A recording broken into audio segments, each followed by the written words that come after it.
This episode has one of my favorite lines. Well, you can't say it yet. We're about to record the episode. And then you can talk about your favorite. You said favorite lines, and you made a sound. So what do you mean? What does that mean, Tim? Are you Hollywood now? Ketamine. Oh no. Kava. Ketamine. Kratom. Kava. Kratom. This is the first line of your TED talk. You just walk out there like ketamine, kava, kratom. Wait, no, it's your keynote. You say ketamine, kava, kratom, keynote. Hi, I'm Steve Jobs. I'm Steve Giggs. What a coincidence. 3 Ks.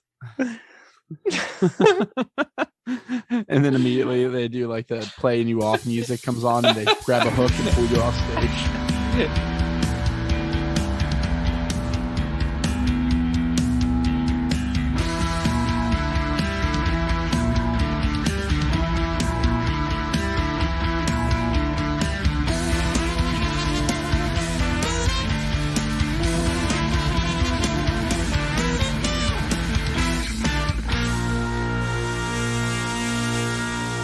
Honeys, we're home.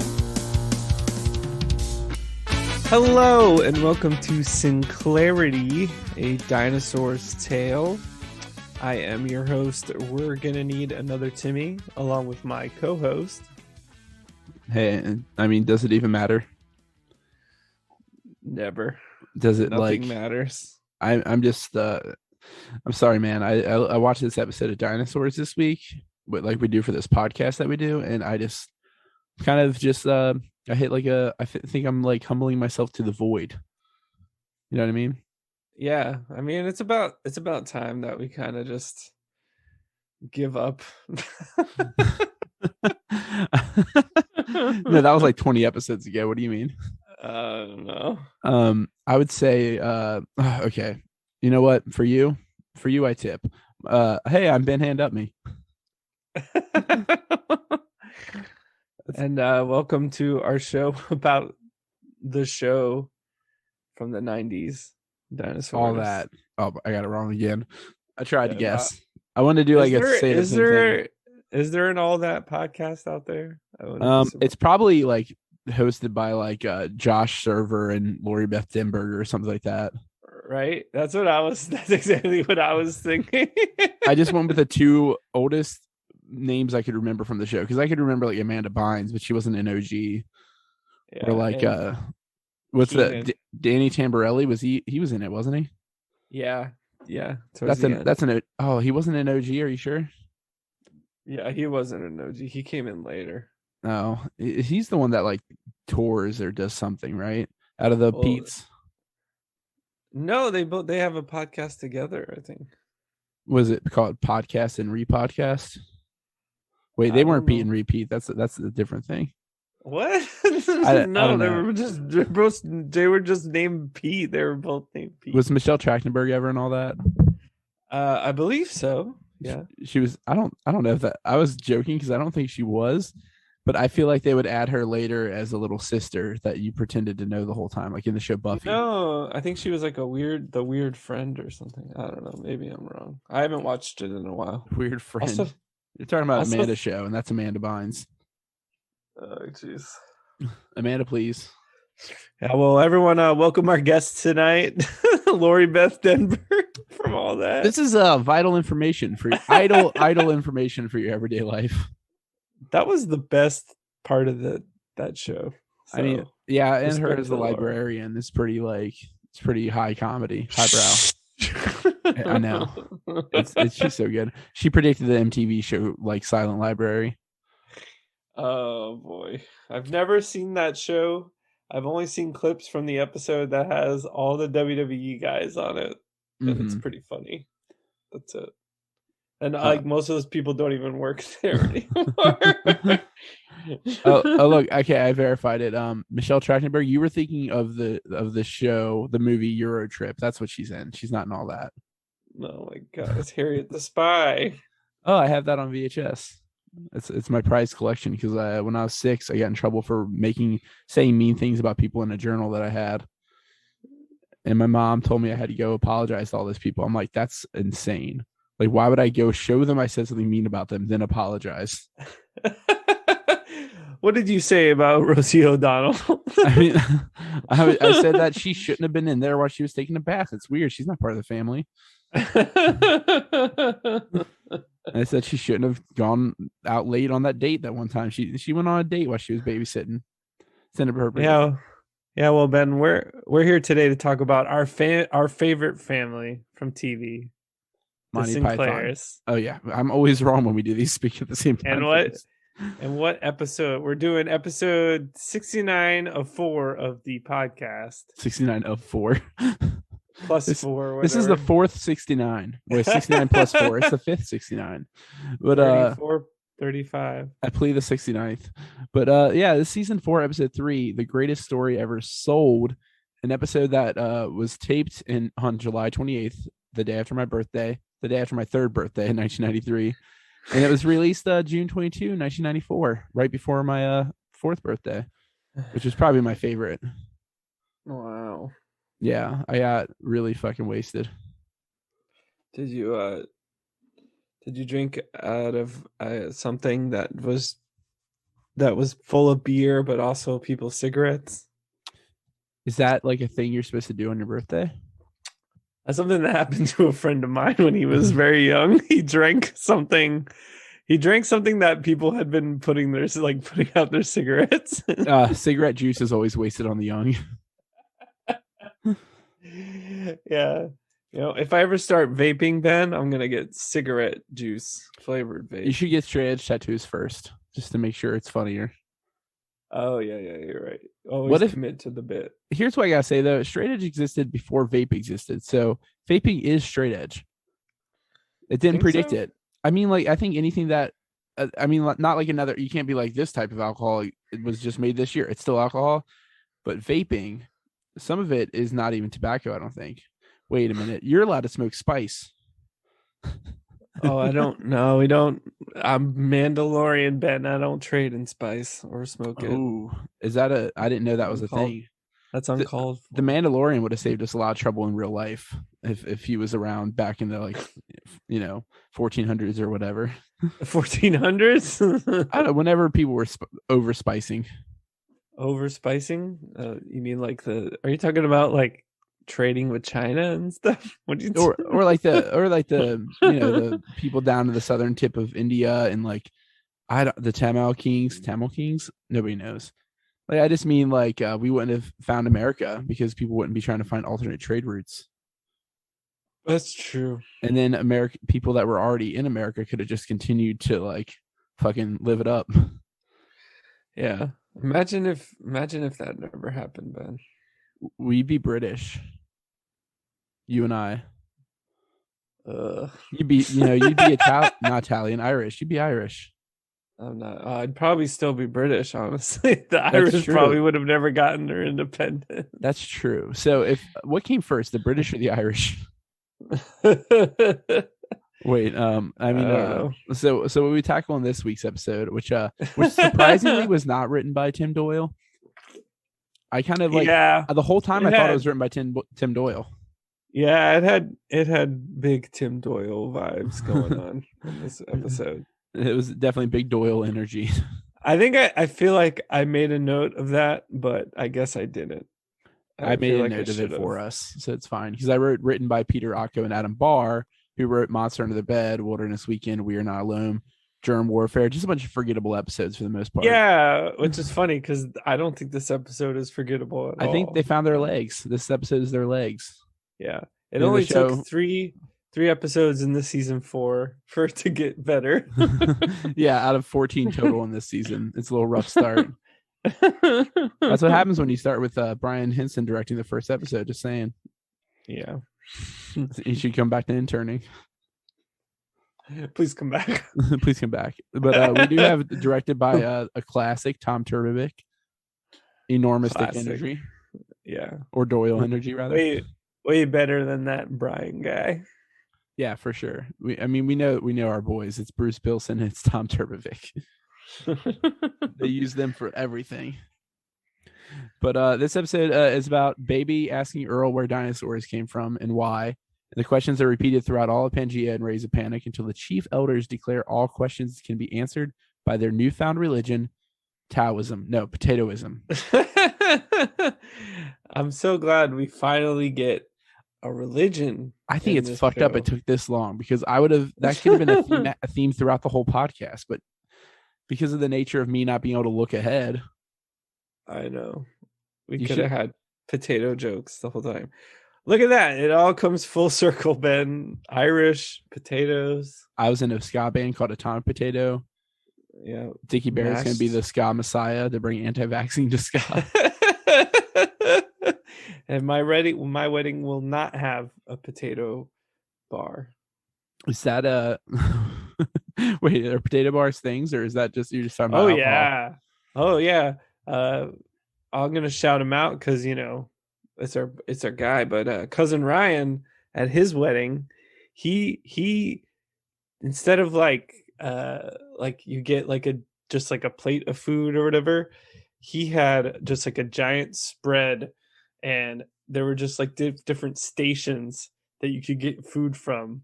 Like there was like ice cream, there were like nachos and stuff like that. But then the best one was it was just a bar. It was just full of mashed potatoes with all the fixings. I'm looking at this now. I did not know this was a thing. Yeah, it was like they had regular potatoes, they had sweet potatoes, and then it had like sweet potatoes, butter and bacon bits and so all. You said you're not doing this? Why aren't you doing this? I don't know how to do it, and I feel like I'll do it. Expensive. Oh, it's potatoes. They're the cheapest thing. I'll do it. I'll grow them. I haven't even finished writing the officiate speech. I'll do the potato bar first. I was working on that speech the other night. It's difficult, I started it with why does life exist, or why does it matter? Love is nothing. Nothing comes from nothing. Come on. Yeah. Were you also watching the 1965 film The Greatest Story Ever Told? Yeah, which is of course what this is. That movie was based on this episode, Dinosaurs, is what I mean to say. And did you know Tim Curry is in this episode making another appearance? I saw that just now in your notes, and I did not know that was him. I didn't pick up on it because, like, the Chief Elder has also been different dinosaurs in the past, I think. And, like, I feel like they just had the one that was he the one that was the president in the one episode, the one who was based on that reporter or whatever. Or no, I don't think he was. We stopped paying attention to which fake dinosaurs, like which dinosaurs do what. He was the pterodactyl in the gang, in the bike gang. Yeah, and he was the scarf. Yeah, I think he's played maybe one other role, and I don't remember what it was at this point. I think he was the pollution, which I find terrifying. We know you said it already. I know. Why did I bring that up? Were we talking about Tim Curry in another episode that he wasn't even on?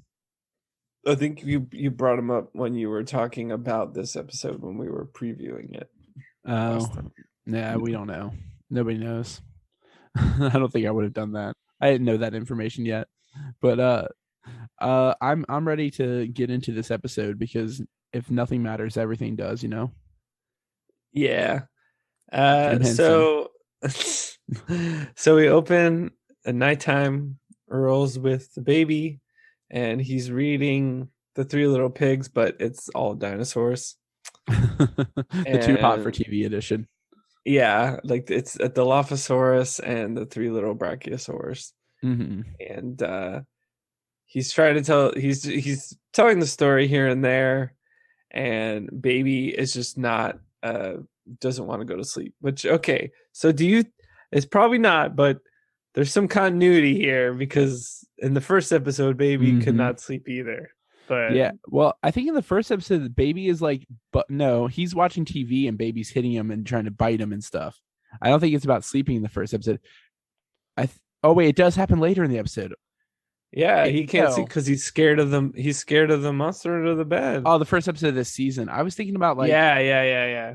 Because this reminded me of in the Mighty Megalosaurus when like the baby like jumps on his back while he's trying to watch TV and says, "Tell me, like, where do I come from? Tell me a story about me." Tell me a story. So it kind of harkens back to that episode as well. But instead, it's more deeper than that. The baby wants to know, like, why do I exist? Why do all dinosaurs exist?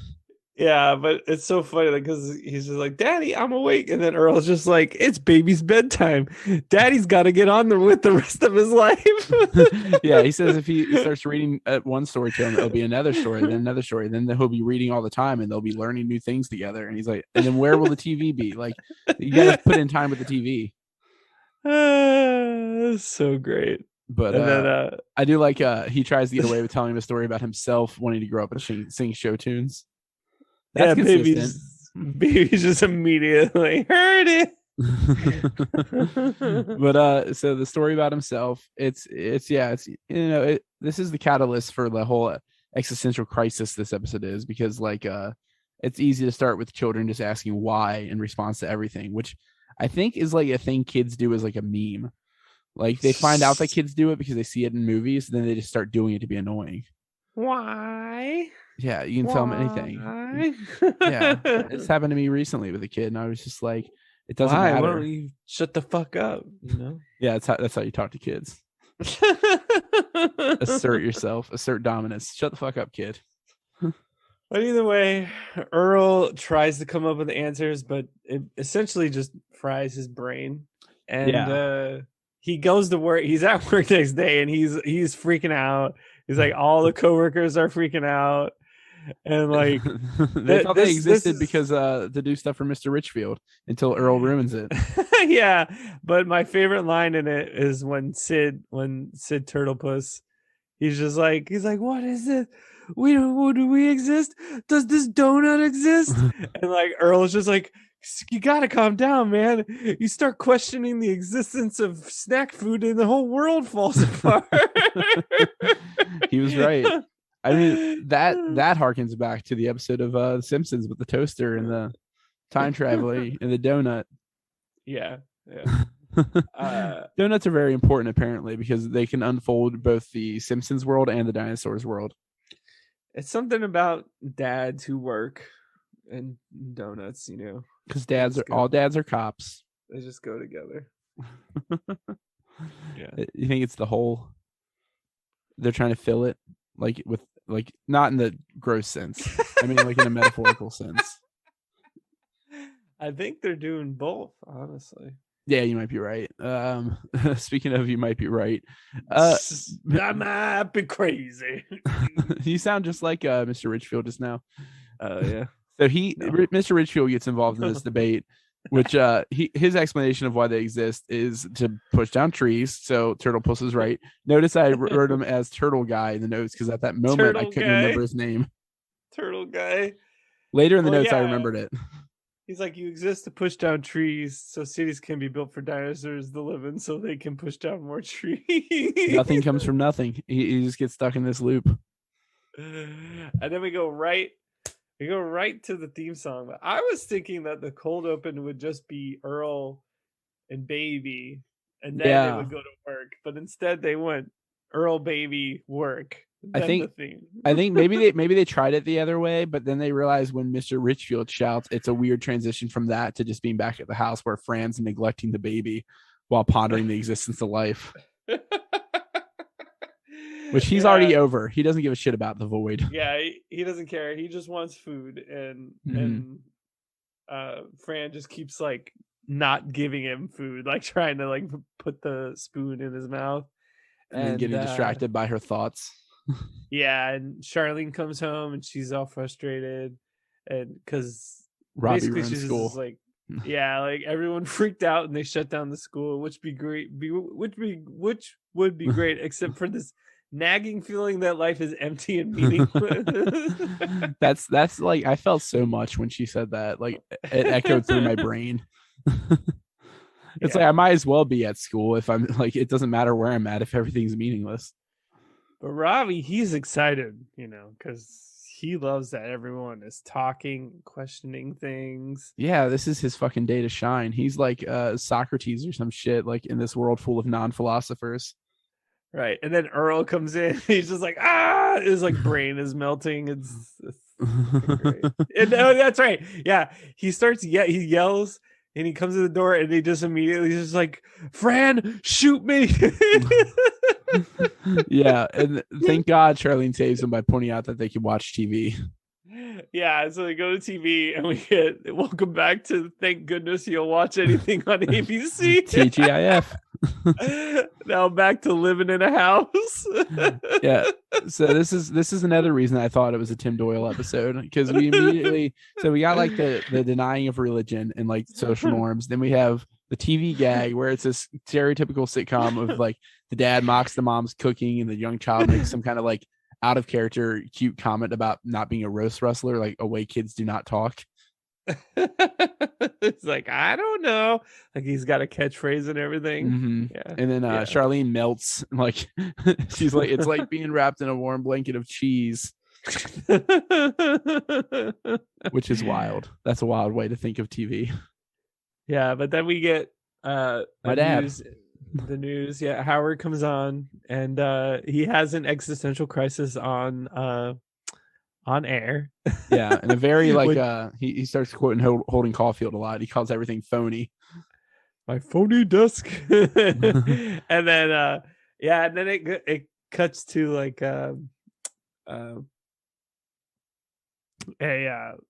what is it? Screen. It cuts to a screen, like a technical difficulty screen, and then all you hear is just like a smack, and then like Howard's back on TV, and he's just like, never mind. Yeah, he decides it's important to point out that they have to decide who's at fault so they can point the finger of blame. Yeah, so Pangea can get back to work. Yeah, that's the central theme of all of this, is that work is the most important thing. It's great. And, we cut to the Cave of Destiny, or Density in some ways, but which I know is near like Mort's Big and Tall or whatever. We remember from the episode where we got directions. Yeah, the Cave of Destiny. Yeah, it's right there. But one of the elders, don't try to get some white fish or a sandwich. Yeah, no, you can't do that there. Yeah. But Sabrina Spellman or whoever, someone Spellman, I think they said her last name was, shows up there to be a big Karen about a speed bump that either, I don't remember if she wants one or doesn't want one. I'm against them personally, so I'm gonna say she didn't want one. There's just a couple by the house I used to live in that I had a visit today that like are covered in the scrapes of cars. Like they're dastardly. If you're not going exactly 0 miles per hour over them, you will just ruin your car. Yeah. And I like to ramp them. Yeah, you like to jump them. Yeah, like Tokyo drift over them. I don't think that's what that means. I don't know what it means. I think Tokyo drift is like some kind of crust punk, like a drifter.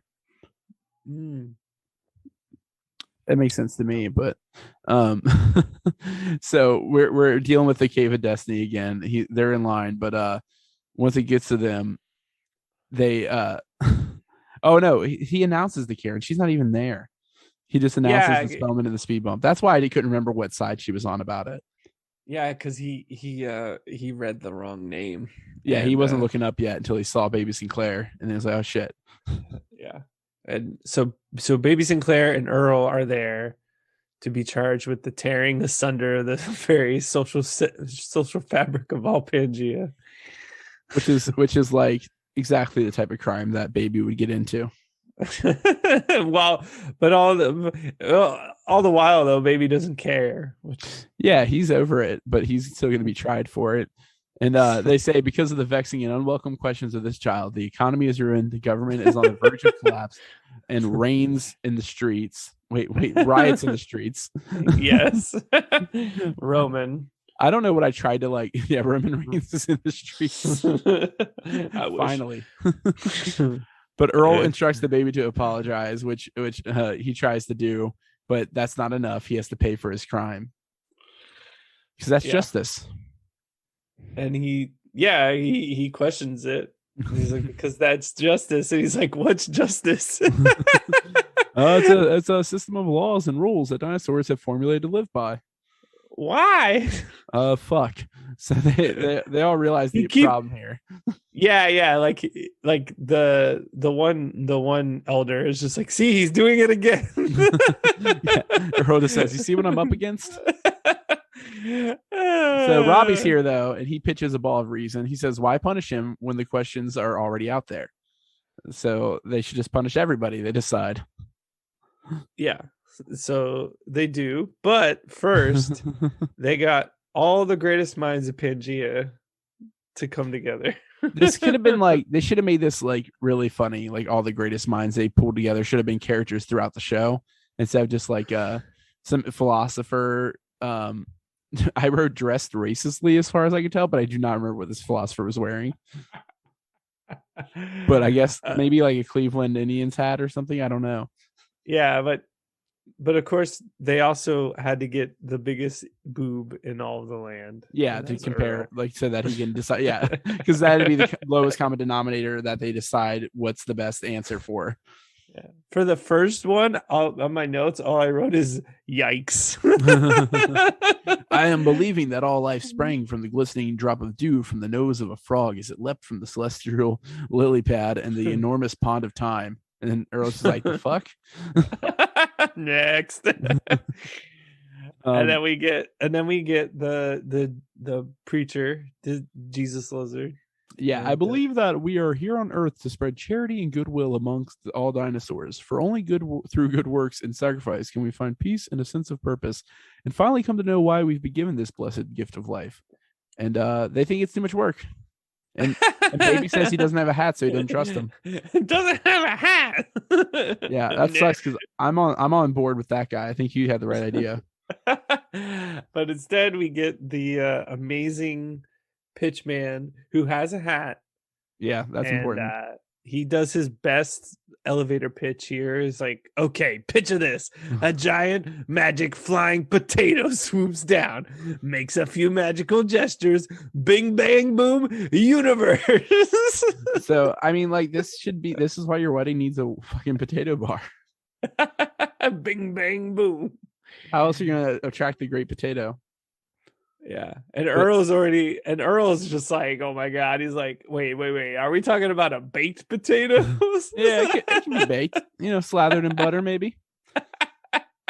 But they don't let the guy elaborate any further, even despite Robbie's protest, because they're already decided. It's decided. Potatoism is the source of all answers to the great questions of life.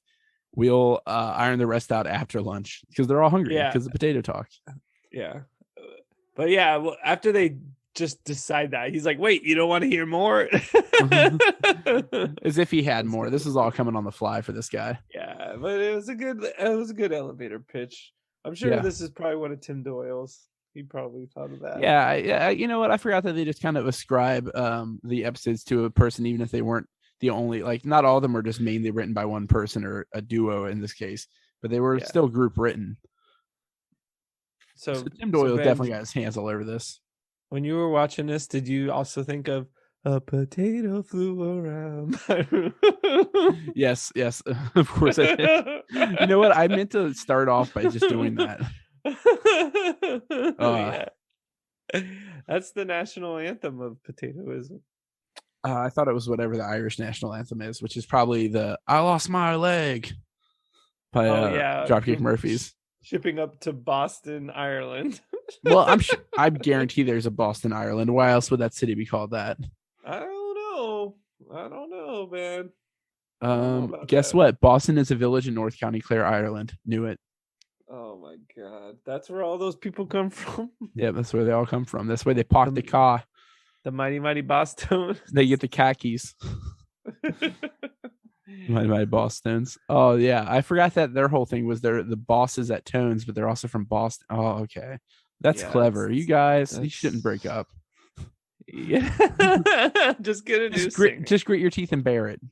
Dickie Barrett.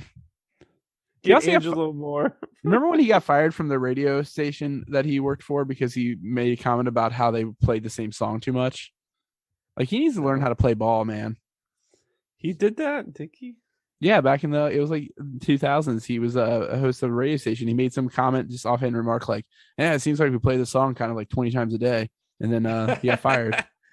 Well, he's always bucking the trend, Yeah, he's really on the he's trying to get those ska people side. To wake up. Who are ska people? I don't even know what that means. Me? Is it just me? It reminds me of like dear reader, like wizard people. That's what every time that's what it sounds like to me. That's what his voice sounds like too. Anyway, Sky people. The terrible woman. Harry fucking Potter in the vaccine of ignorance. Harry had one too many of wine, and he went down to the Kroger grocery store to get his vaccine. That's how we do it up here in the Midwest. Kroger grocery store vaccine. Over here, we only can get Kroger delivered. Oh, one day everything will be Kroger. Just you wait. I don't know about that. Well, it started in Cincinnati, and that means it will be worldwide, just like our chili. Wait, no, it's only here still. We do have that. I'm so make Issa eat it because I want to know what it tastes like, and I'll borrow Issa's tongue afterwards and just decipher it. But how does she know if she's never had the original Skyline? Oh well, I guess next time next time we'll go to Gold Star because they have better vegetarian chili than Skyline does, and that's what you would want. That's you hear, folks. Team Gold Star vegetarian chili. But in general, most people who aren't from here just think it's terrible regardless. I don't know why. They're all wrong. I'm just telling you. Okay. But after this important chili break, we have to go back to science class now. The next day they're at school with Mr. Pullman, who's implies to Robbie's Robbie's all happy because he's implying that they're going to scrutinize this new ideology. Wait, right? Did you skip the whole part? Which part? When they make their announcement on television. Oh, what does it even matter? Because this part's funny. Okay, I guess that makes sense. So yeah, we get a special announcement on the television. I don't even know the TV, man. The Elder Council of Pangea is proud to announce that after an intense search, all answers to the questions about the meaning of life were found. Number 42. Please have a pen or pencil or on hand to write down the following. Yeah. So the answer to where did we come from is dinosaurs and all living beings were created by the great potato, an omnipotent, all-knowing, starchy tuber who rules the universe. An atomic potato, if you will. And then question 2, which is what is the nature of dinosaurs? Each dinosaur is like a single potato springing forth from the earth with eyes to see the world around it and lots of potassium. That must be nice. They must never get what is that, Charlie horses, because they got plenty of potassium just built in. Yeah, it's bananas everywhere. But potassium, does that come from the word potato? I don't know. Or the other way around, you think? Maybe. I always associate it with bananas because of Honey, I Shrunk the Kids, I think it is. Or no, Honey, We Shrunk Ourselves. The one kid has like a lack of potassium attack and they have to feed him a banana. It's true. So I was just like, but bananas are fucking potassium heaven. Yeah, you just need to eat those. But apparently potatoes are more associated.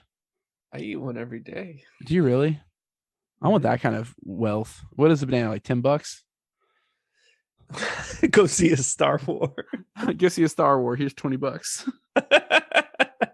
But what do we got? Question 3. What is our purpose on Earth? It's to watch Arrested Development every 2 years. As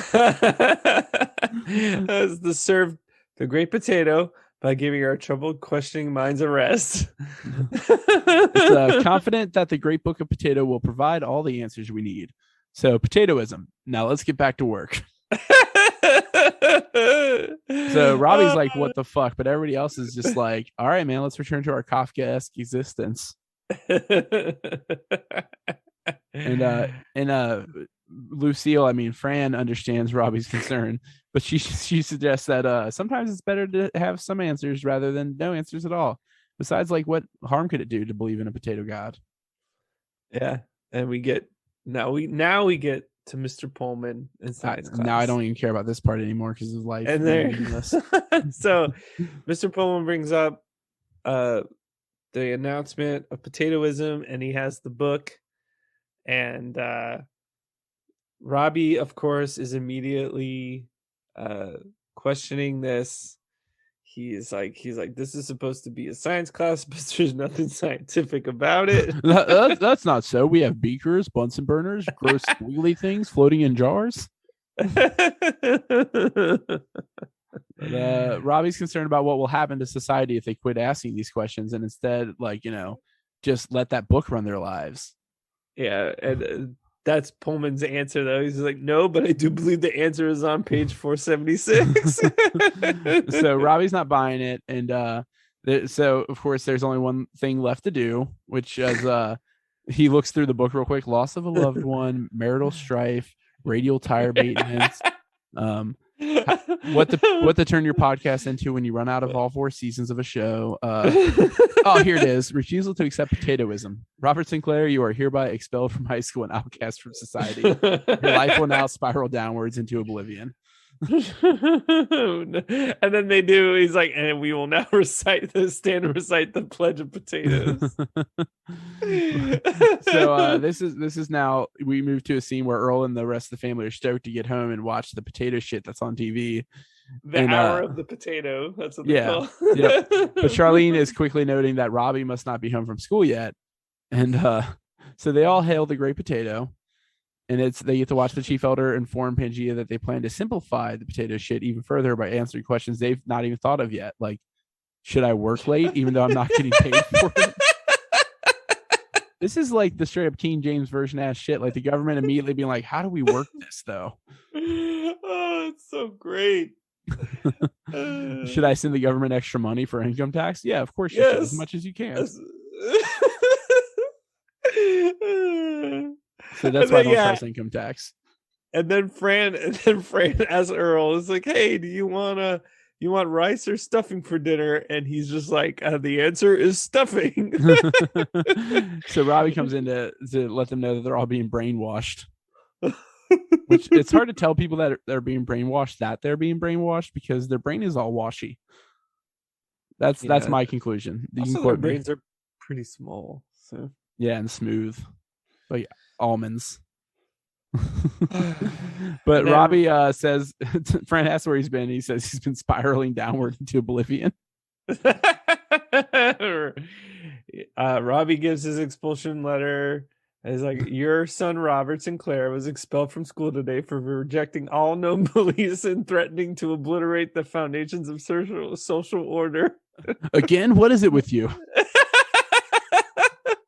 Oh, that's good. That I like when they at least maintain some kind of like continuity with like the way the characters are known. Like, because some episodes you don't really get it reinforced that Robbie just kind of does this all the time. Yeah, but I mean, he's got a point this time, but he always does. He's basically just like, they're just giving you easy answers so everyone can shut up and go back to work. But I want easy answers. Our lives could use a little controlling by a higher omniscient, more knowledgeable source, like a potato. And then they're just like, you know what? Let's go to the book. Maybe the book has some answers. Yeah, so Robbie mocks them for that again while trying to leave the room. And I think he gets stopped by the TV set, which he thinks is speaking to him for once. Yeah, he's just like, hey, are you alienated? Do your maverick views make you feel like you're the only sane voice in a world gone mad? Yeah. Well, you're wrong. Yeah, embrace potatoism and be like everybody else. Robbie turns off the TV immediately. Yeah, and Earl approaches him to have a father to social outcast chat. Hopefully bereft of any tuber talk, but nope. Earl called the potato hotline and they sent over men in black to torture Robbie, I guess. All hail the potato. Yeah, they both say like, we're here to help, like in unison while handcuffing him. The potato hotline. Yeah, and Fran's concerned. She's asked Earl if he can do anything to stop him, and the agent's just like, the answer is no, look it up. And then they put a fucking rag in his mouth. Yeah, I was like, that's disrespectful. All hail the potato. They could at least put like a spoonful of peanut butter in his mouth to stop him from talking like Issa does to you every night. Or it's to make it look like you can talk like a horse, like they give horses peanut butters in TV shows. Wilbur. The famous horse line. Mr. Ugg. Mr. Ugg, yeah.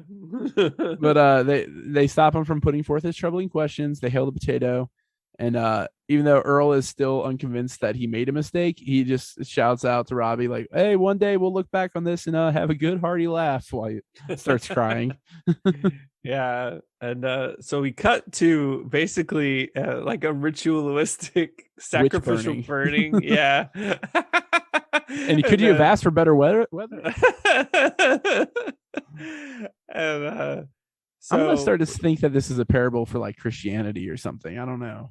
Who knows? It could be about anything, really. Yeah, it's true. I've never read a Dan Brown novel, so I wouldn't know either. So they have Robbie up there, and the rest of the Sinclairs like are just going there for whatever reason. Like they don't even know why they're there. Like they're also in the VIP section, which I think is very funny. And that's good seats. They didn't notice, and then all of a sudden they didn't like, oh shit, Robbie's about to get burned. Yeah, and they hear the announcement though about how there's a what is it that he says beforehand? He says, I just asked Robbie's complaining that he just asked some questions. He's like, before we watch his corpse snap and crackle in the fires of goodness, will the owner of a brown station wagon please report to the lock? You're blocking an entrance. Yeah, and then Charlie's like, Daddy, you gotta do something. He's like, yeah, I gotta move the car. I like that part. I really hope that I didn't pay attention last time we saw the car, but it better be a brown station wagon or I'm gonna call the cops. They can't like gaslight me like this. Robbie doesn't know why, he's just asking questions, Yeah, man. Like, yeah, man. Why is he just asking questions? Well, he's just kindling, so it's whatever. Yeah. So he pleads with them more, and they're just like, all right, if everyone would kindly grab a torch and mosey on over to the fire pit area so we can get started. And the kids with the marshmallows can line up in front. And any last words, heretic?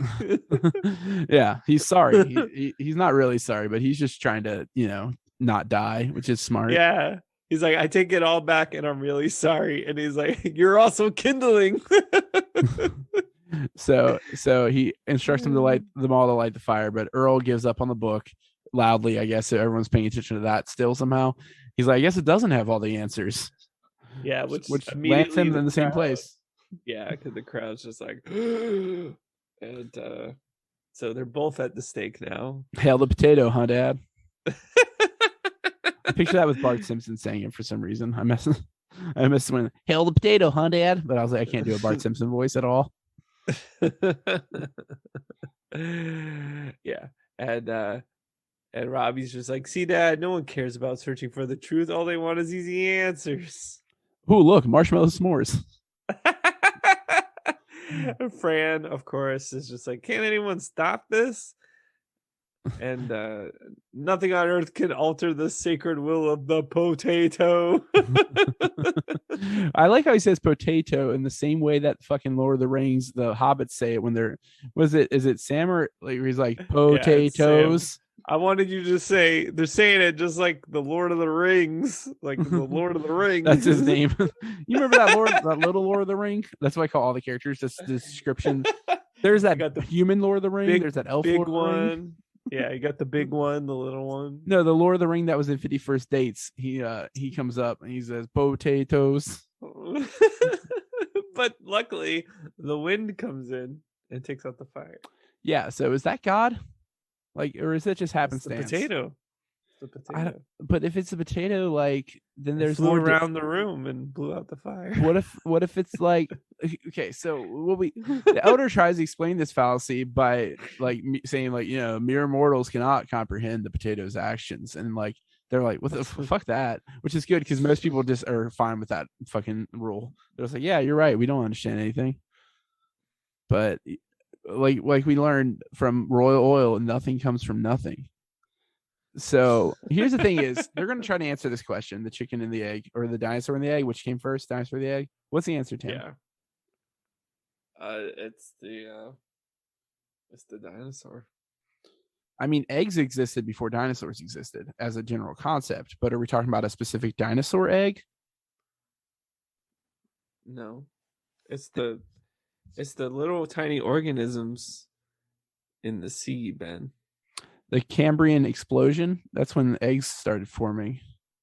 They just and then they walked up on land, and then we got the Sinclairs, and they found a TV. Yeah. So what I'm saying is the egg came first. Is the answer that baby was looking for?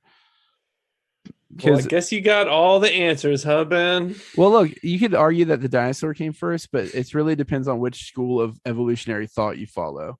And that's not what they didn't want to get into that. That's why they brought the potato. And I don't want to get into it either because I was reading it and there was at least 20 words I cannot pronounce in the explanation. So I'm staying out of that. But I think the actual principle of the question is about like first cause. It's just basically the nothing comes from nothing thing. Like if there is a before, then like an after, it requires a first principle. Like there has to be the unmoved mover, which is the potato, the untubed tuber. Yeah, it's hard to push a potato, especially if it's really big. Yeah, exactly. So we got this all. The wind is a fucking heretic, and everybody's baffled by it. And the elder offers no solutions that they're willing to like take from it. But Fran is quick to ask, what has anybody learned? And then Turtlepuss, I got his name right this time, is like saying that we have to explore and think, and after a personal spiritual quest, decide what the answers are for ourselves, and then kill everyone who disagrees with us. So he's on to something.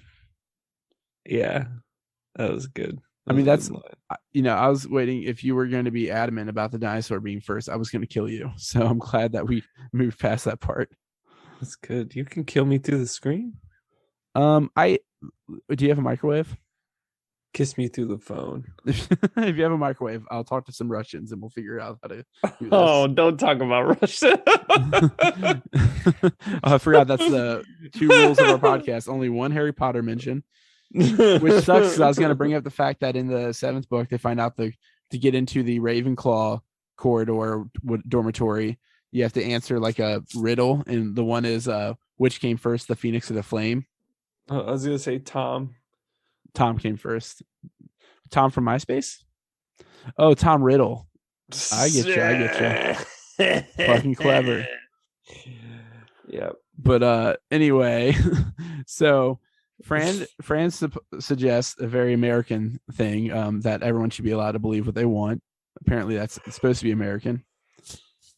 But we are, of course, a Christian nation, so we have our limitations, Exactly. And like that's our potato, Yeah, and it's Merry Christmas, not Happy Holidays, Yeah, so I don't want to hear it anymore from you people working in retail.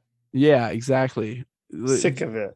I'm retired from the job I never had, and my husband pays for everything. And I don't want to hear from you retail workers. You have easy lives of not having to be married to my husband. He sucks.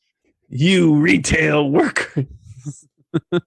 They're working in retail for Christmas, like Reed. Get back to work.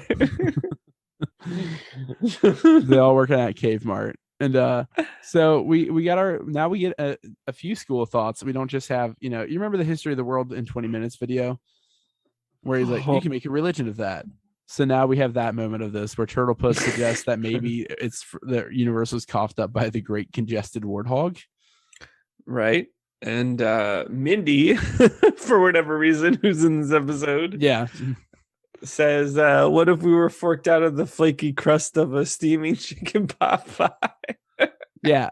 So while they're doing this, Robbie and Earl are still chained. And I'm just wondering if they'll, after they get done watching Monty Python and the Meaning of Life, they'll ever let them free. Right. But this is the beautiful moment they have together. Yeah, they look up at this. They look up at the stars, which they can still see, because in most parts of the world you can't see the stars anymore. And and Robbie asks, "Where do you think the stars come from, Dad?" And Earl says, "Stars are born within the clouds of dust and scattered throughout most galaxies." And then he explains the Orion Nebula and dark matter and like the Big Bang Theory. Oh yeah, he loves that show. He loves I saw Young Sheldon for the first time recently, and it reminded me of Tim Doyle's show from Hulu. So not too bad. I've never seen Big Bang Theory though, but no, Earl doesn't do that. He does say, instead of like the normal comment you would have got from him, like, doesn't matter, idiot. He says, "You know what, son? I never thought about it, but now I think I will." And they Did kiss. Earl learn a lesson? They don't kiss. Yes, Earl learned something. Do you think so? Well, I don't think it will carry. I don't think he'll still have that thing in the next episode because it's a sitcom. Probably not, because the next episode we're doing, he has very little empathy. Yeah. Yeah, because that does end this episode until we return next week with Driving Miss Ethel, which I assume is a parody of Driving Miss Daisy. Which I've never. I guess I'll try to watch that before the episode too, so that we can really get some insight on it. Oh boy, it's the cranky old white lady and her black chauffeur. Yeah, isn't that a Samuel L. Jackson film? No, it's Morgan Freeman. Are you sure? I've never seen it. It's Morgan Freeman because he's looked old for like 40 years. It seems like. You know, I didn't even know it was that old of a movie. It is pretty old. It's from like what, the 80s? Oh, it's 1989. It's before this episode, which makes sense. That's actually, you know what? When I was thinking not that old, I was still thinking it was like late 70s, early 80s, I guess.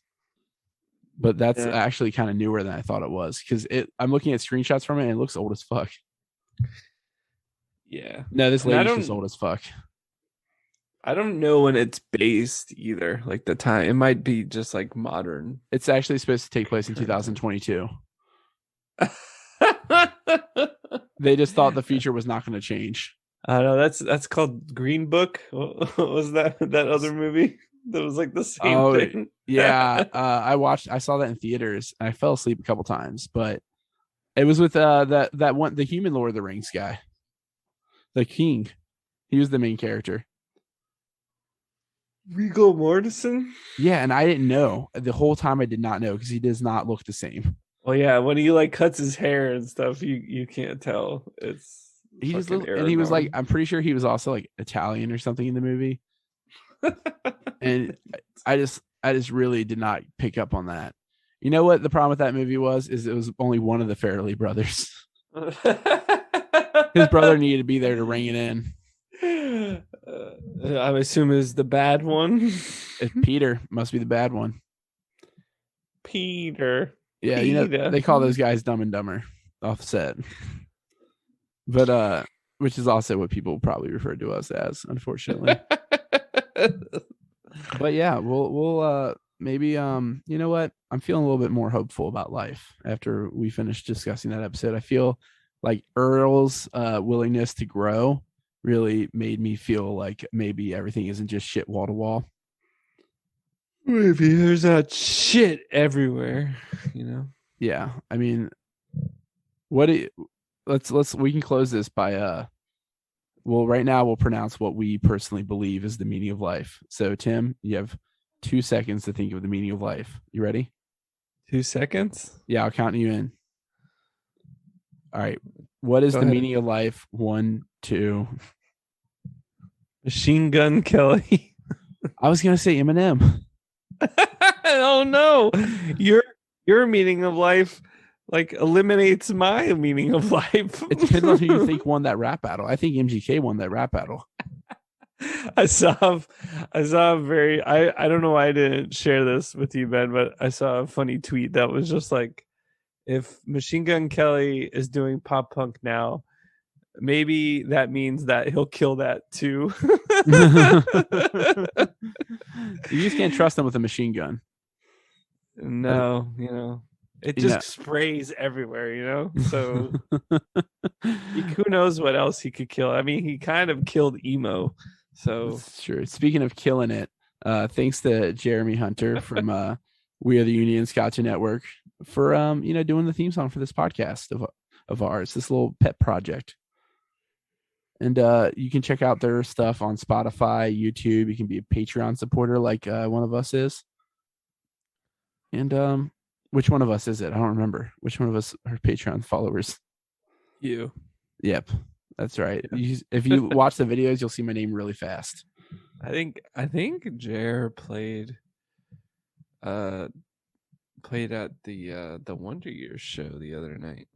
Oh, that's the TV show, correct? No. That band is gonna be gone soon when Machine Gun Kelly gets his way. They should have pop punk battle. That's where his machine gun is pointed next. What about Man Overboard? They have a machine gun. It's on their shirts. Don't know, but I heard a brand new. Brand new. No, I don't listen. That band's canceled. I don't listen to that band. A Day to Remember. I heard a new Day to Remember song today. I've never heard any by them. And it had Mark Hoppus on guest vocals. I just listened to Blink-182's album California from a few years ago. I thought people said it was good, and they must have been lying. Because I just listened to it. They told me that too. It's not good. There's only one good song. It's the one about building a pool so that dudes come and get naked in it or something. That's what everyone said too when it came out. Was that song was great. That's the only good song. It's basically the Steinways. Yeah. But speaking of basically the Steinways, thanks to Amy Shenanigans for our logo. Someone who doesn't know who the Steinways are, never will. And you can check them out on Instagram at Amy Shenanigans. You can also check out this one guy's podcast. His name's Zach. Don't let that turn you off already. But he has a podcast called Keystone Copycats. They just did an episode discussing Russian Doll. Yeah, which is actually very funny if you listen to the first half of it, because on air, have you heard it yet? No, I haven't. Give me a little spoiler. On air, I don't want to ruin it for everybody, but on air, they're getting ready to start it, and Chris is like, he's like, oh, yeah, I didn't watch the whole series. Zach's like, what? He's like, yeah, I didn't have time to watch the whole season. Oh no, it's not that long, is it? He only watched the first 3 episodes, and Zach's just like, oh, you know what? Why didn't you do it? Is that even like? Does that not? I'm going to do the spoiler for you, but like within the first 3, do they even get to like the elevator scene? They don't. They didn't do anything. So in the middle of it, they just stop. They just stop recording, and then they come back, and Chris has watched it now. That's really funny. It's very funny. Zach is somebody who would be like, nope, we're not. Nope. I've watched it twice at least, so I support watching the whole thing before talking about it. It's easily one of the best shows I've ever seen. I'm currently rewatching it, and I didn't know they were going to do the episodes, so I thought it was funny timing. Mm-hmm. Yeah. But check out Keystone Copycats. That's our producer's podcast. Check out his band Waterson. That's our producer's band. It's a funny episode, I gotta say. Well, I'll listen to it tonight. But speaking of tonight, I'm also going to edit this episode tonight because it's coming out in 2 hours. My bad. And I'm going to bed. Hell yeah. See, that's the luxury Tim affords by not being the one who slept through the recording session this past weekend. Oh, Bella's going to bed too. You can check Bella out at Bella dog on Instagram. This is Jax. Oh, never mind. Jax doesn't have an Instagram. He's off the grid. Yeah, he is off the grid. He told me he's investing in crypto. That's not very off the grid. You should buy gold. Are you listening to him whisper in your ear? Was that what you're doing? Yeah, he's telling me to sell. Oh yeah, I think he called you an incel. You misheard. Oh yeah. Well, he kind of is because he doesn't have any balls. So. Oh man, neither do I. But speaking of that, he's never had sex. So. I mean, yeah, I've done that though. Like I've for sure. I'm one of the people that have done that, so I know what that is. I'm not. Yeah, I know. I was just helping you relate to him. Yeah. Well, no, I've done it. Definition of. Let me look that word up. Ooh, and be careful. Put on safe search. It's says Shrexual activity, specifically Shrek related. Oh, is that like paranormal? No, paranormal. Paranormal Shrek-activity. Paranormal balls. So speaking of that, we will see you in the next movie. Those things after we all go extinct, like it matters. Doesn't matter. Like everything is nothing and nothing is everything. Come on. Comes from nothing. Come on. Enjoy your extinction. Goodbye. Goodbye, Bostons.